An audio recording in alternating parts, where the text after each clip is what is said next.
আমরা প্রায়ই বলে থাকি রথও দেখা হলো আর কলাও বেচা হলো, কিন্তু রথ দেখার সঙ্গে কলা বেচার কি সম্পর্ক জানেন কি?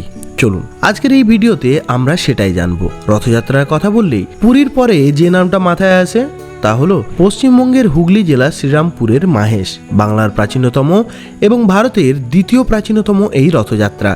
কিংবদন্তি অনুসারে চতুর্দশ শতকে ধ্রুবানন্দ ব্রহ্মচারী নামে এক বাঙালি সাধক পুরীতে তীর্থ করতে যান। তার ইচ্ছে হয় জগন্নাথ দেবকে তিনি নিজের হাতে ভোগ রান্না করে খাওয়াবেন, কিন্তু পুরীর মন্দিরে পাণ্ডারা বাদ সাধায় তিনি তা করতে পারেন না।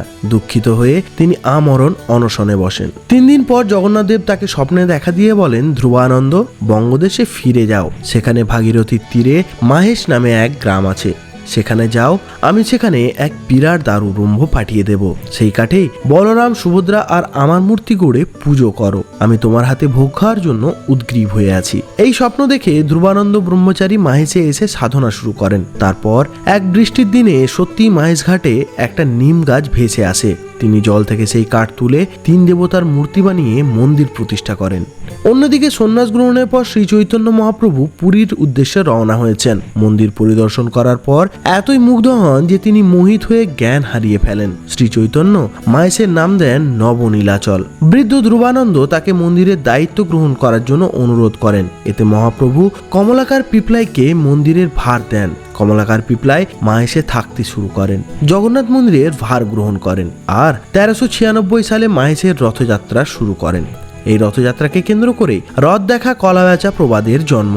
মাহেশের জনশ্রুতি অনুসারে জগন্নাথ, বলরাম, সুভদ্রা যখন রথে চেপে মাসির বাড়ি ঘুরতে যান, তখন যাত্রাপথে তাদের পান নিবেদন করা হয়। এখন প্রশ্ন হলো, পান কেন দেওয়া হয়? ইতিহাস বলছে শ্রীরামপুরের প্রাচীনকাল থেকেই উন্নত মানের পানের চাষের ঐতিহ্য রয়েছে।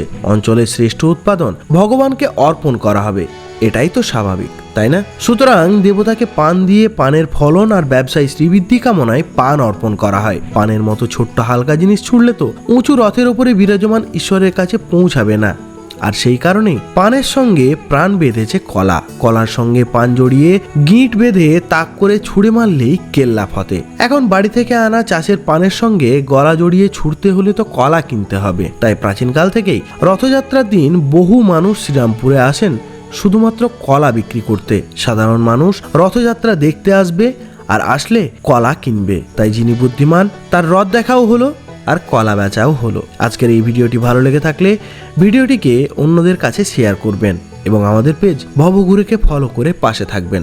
ভালো থাকবেন, সুস্থ থাকবেন। ধন্যবাদ।